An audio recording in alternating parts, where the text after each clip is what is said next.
Our next questioners are Chuck Merton Soto and Elora Turner, who will be asking about jobs in our economy. Good afternoon. My name is Chuck Merton Soto. My profession is corporate recruiter or headhunter for accounting or finance professionals. When I graduated from college, there were more job opportunities for everyone. Control Data, Cray Research, Honeywell, 3M were actively hiring college grads. Schools were recruiting new teachers. And even for my high school classmates who wanted to live in Austin and did not want to go to college, could work at the Hormel plant with high-paying jobs. Candidates, was that your experience too when you graduated?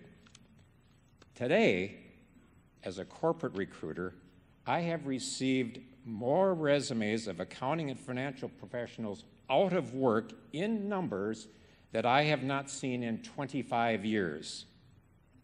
Many here today in this forum have experienced recent and first-time unemployment. I can't believe that what we did in the past cannot be duplicated in the future for all of us, especially the unemployed and youth. I also agree that we need a new governor that will re-energize our state for our future. My name is Elora Turner. I'm a political science and global studies student at our land-grant University of Minnesota.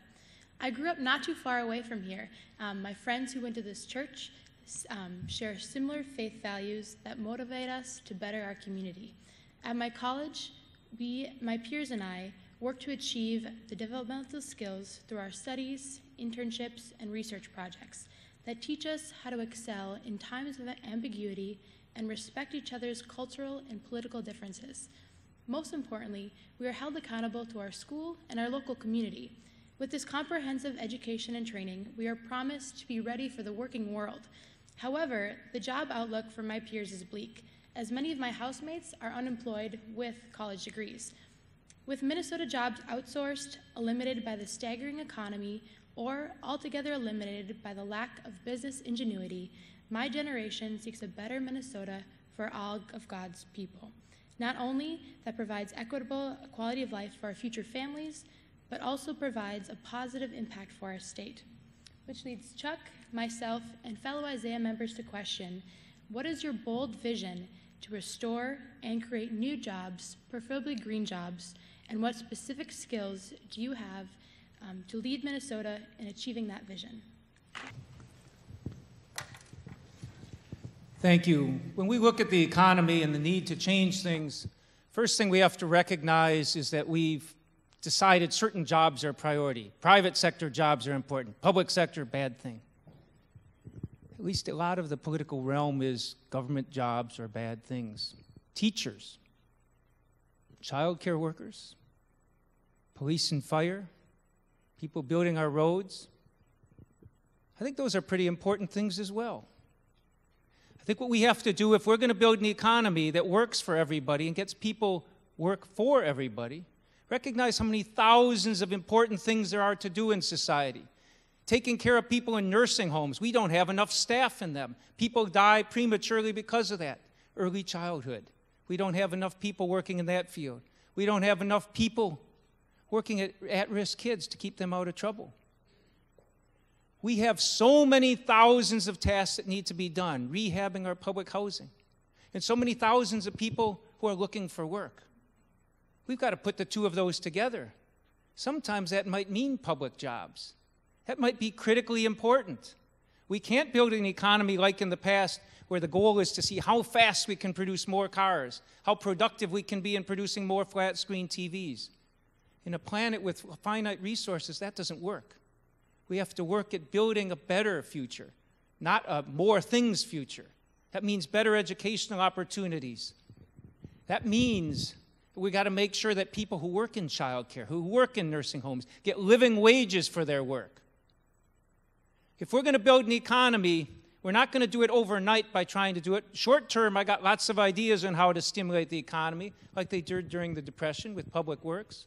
But in the long term, we have to rethink how we want to do things, how we add value to people's lives, how we respect every job with a living wage.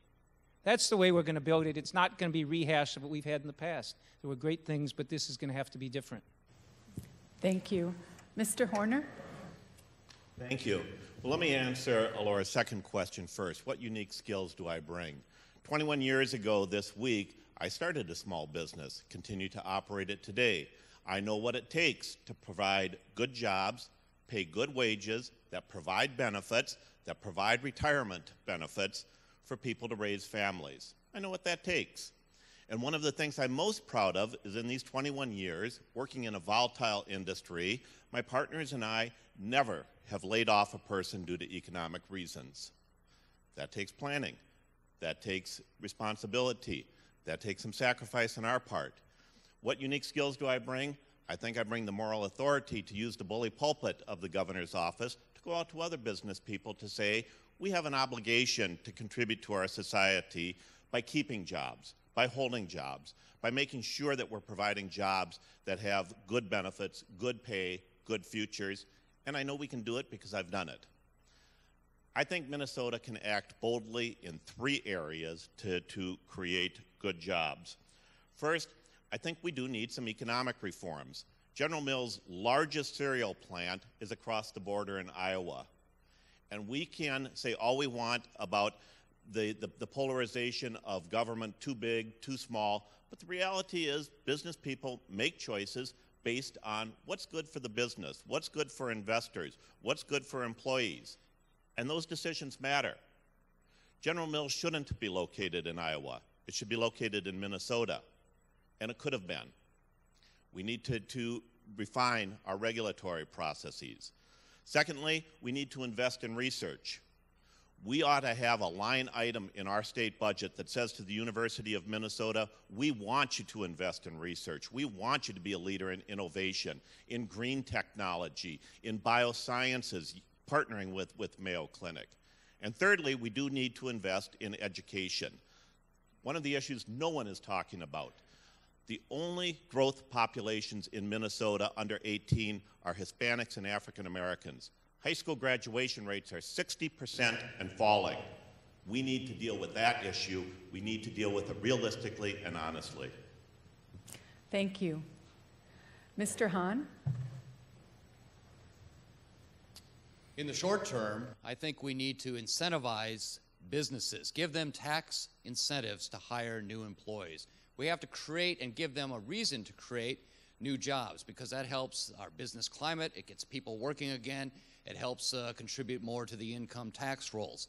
I think we also in the long term have to look in what can help businesses not only stay here but expand here as well, and maybe if we get to the point, and I hope we would under my leadership, to bring companies here to do business by lowering the overall tax structure on businesses, if not working toward reducing the corporate tax.